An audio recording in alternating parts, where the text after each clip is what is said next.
Il y a 280 millions d'années, de l'intérieur de la Terre et à travers les plis formés par l'orogénie hercynienne, commença à émerger une masse magmatique à 600 degrés. Ayacoaria appartient à ce batholithe granitique.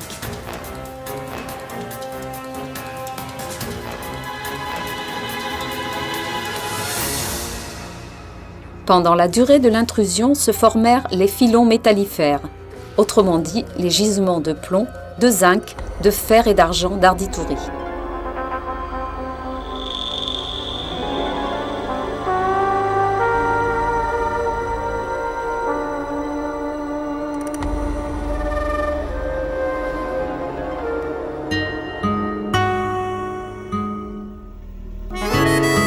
Les cavités que l'on voit sur les images sont les filons. De temps en temps, des colonnes formées du propre minerai non extrait servent à soutenir la mine.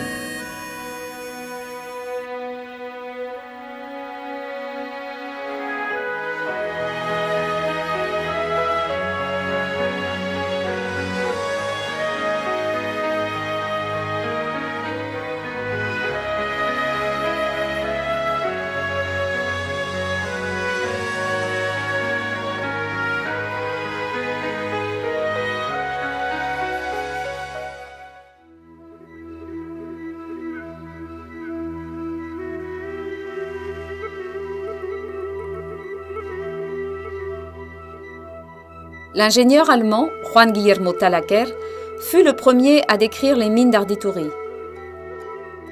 Il vint à Oyarzun à la demande de José Antonio Sainz et guidé par un mineur, ont parcouru les galeries.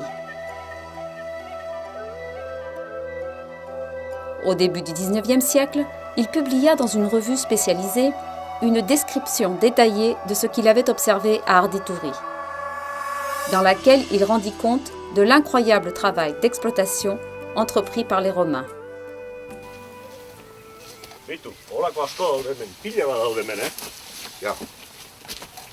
Un jour que j'allais inspecter l'exploitation accompagné d'un travailleur, nous découvrîmes ce qui semblait être l'entrée d'une mine.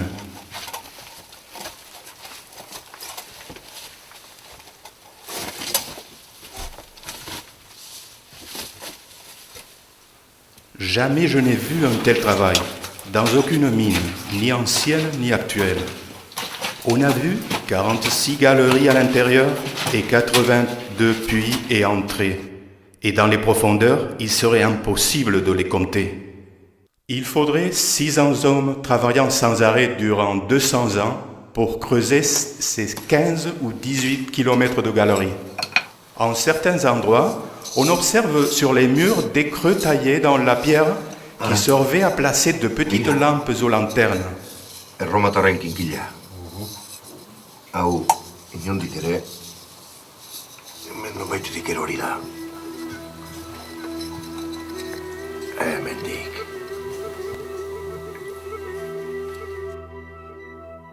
En même temps que l'argent, les Romains exploitaient aussi la galène. L'argent était transporté à Rome sous escorte.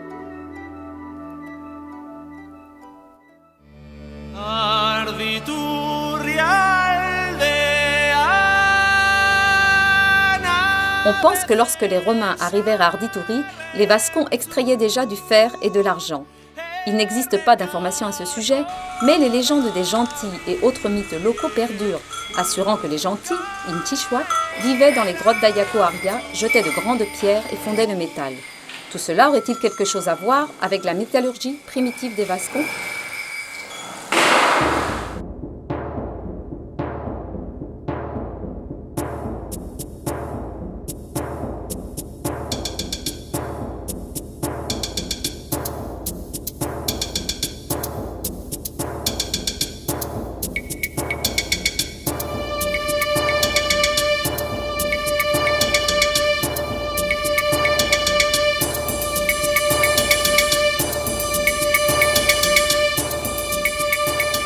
La cité d'Oyasso, actuellement Irun, fut célèbre tant que les mines donnèrent de l'argent.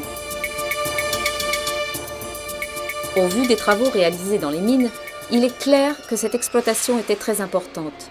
On voit que les galeries ont été ouvertes par des mineurs experts. ce qui signifie qu'ils utilisèrent des techniques et des connaissances en géologie et ingénierie du plus haut niveau, qui leur permirent d'obtenir une haute rentabilité de l'exploitation.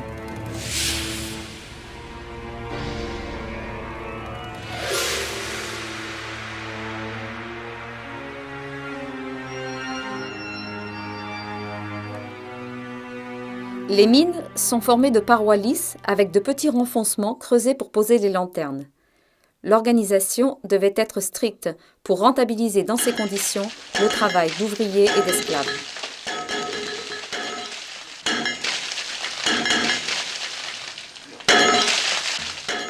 Nous observons un exemple de leur habileté au travail dans les marques laissées par les coups de marteau sur les parois.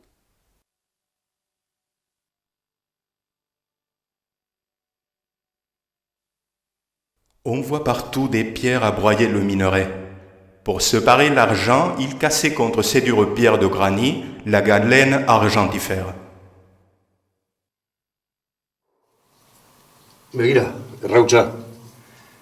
Erromatarrezua egiten zuten, eta pareta berotu. Gero ura bota eta arroka zartatu egiten zen. Hartara errezagoa zen herri ateratzea.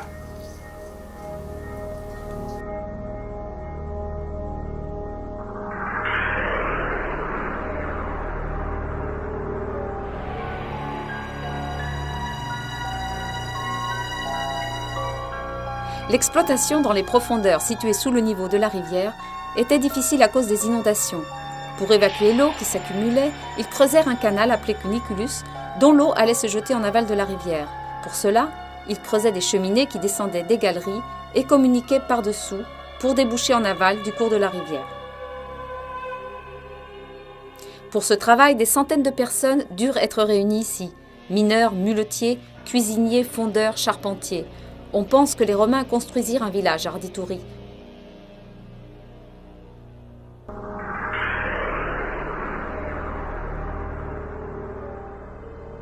Les ruines de ce village se trouvent peut-être sous les stériles et les décombres entassés à l'extérieur.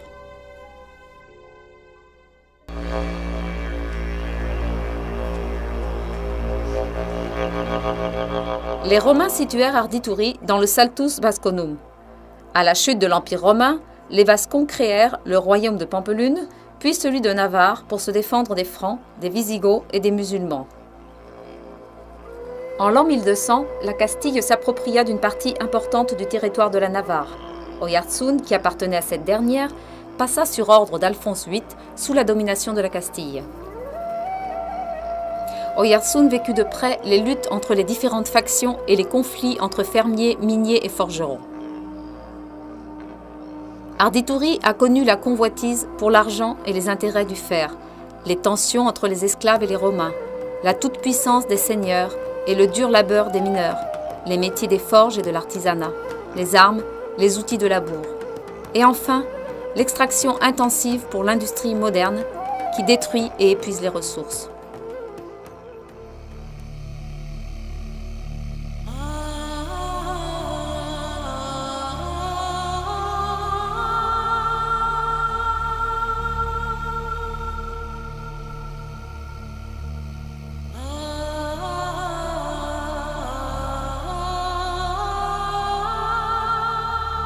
Les exploitants des mines, qui pouvaient être des particuliers, des sociétés ou la propre municipalité, étaient appelés portionnistes et l'exploitation minière alchua. Au Moyen-Âge, on extrayait surtout du fer. Les forêts et tout le bois nécessaire aux charbonniers étaient à portée de main.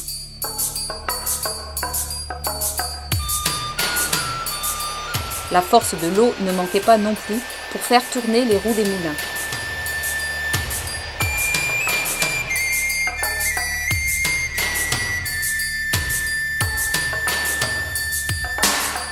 Les mines arrivèrent à produire 1200 tonnes de fer. Au début, on se servit de techniques primaires en frappant le minerai brûlant, puis de forges à vent pour le travail du fer.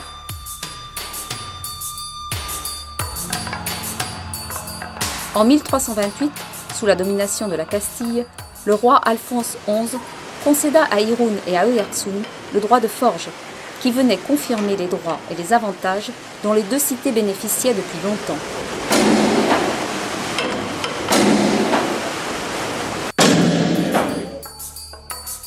Au XIVe siècle, il y avait à Oiartzun 16 forges. Elles s'approvisionnaient principalement du fer d'Ardituri. Les forges d'Olaberria et d'Ugarte ont fonctionné jusqu'au XIXe siècle.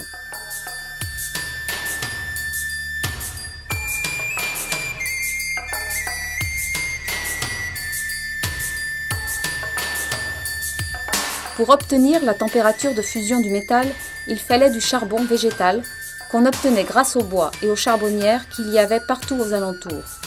La vallée d'Oiartzun prit l'aspect d'une usine géante, inondée par la fumée des forges et des charbonnières.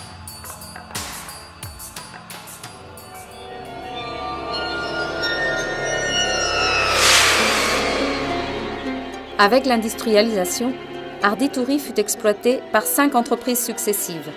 D'abord les Seine, ensuite la société minière de Gipuzkoa, les frères Chavarri, la compagnie française mine de fer d'Ardituri et finalement la Real Compañía Asturiana des Minas. Les mines furent fermées en 1984. Les frères Chavarri construisirent la voie ferrée qui allait du port de Pasajes jusqu'à Ardituri. En plus du minerai, le train transportait les mineurs et le personnel rattaché à la mine. La voie mesurait 11 km 400.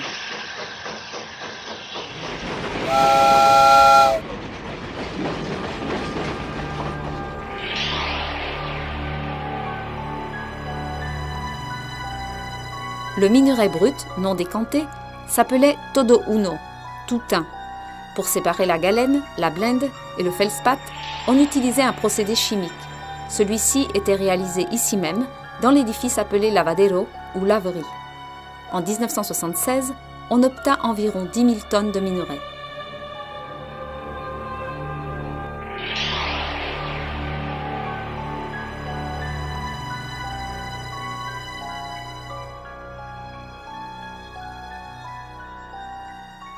Hemen gaude meategian barrenian. Eta nik gaur esplikatuko zaituztet nola izaten den pega bat.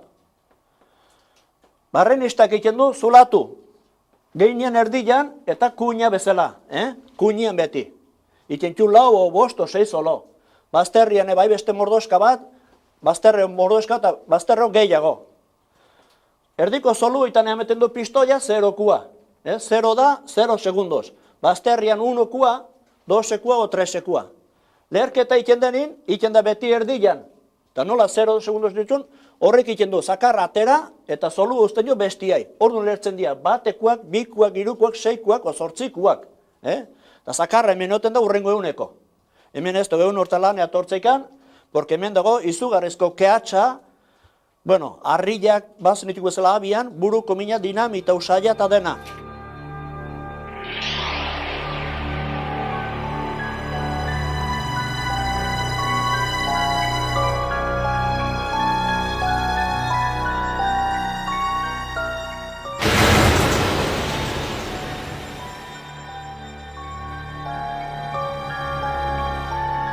Le nombre de mineurs descendit peu à peu. D'une part, parce que la mécanisation allégeait l'effort des travailleurs, et de l'autre, parce qu'avant la fermeture d'Ardituri, les gisements furent exploités à ciel ouvert. Ces explosions détruisirent en grande partie les gisements romains.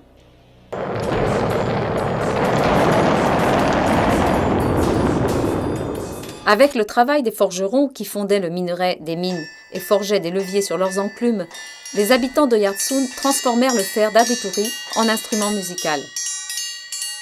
Tel est le cas du tobera, qui faisait résonner le son du métal qui s'échappait des mines dans toute la vallée d'Oiartzun.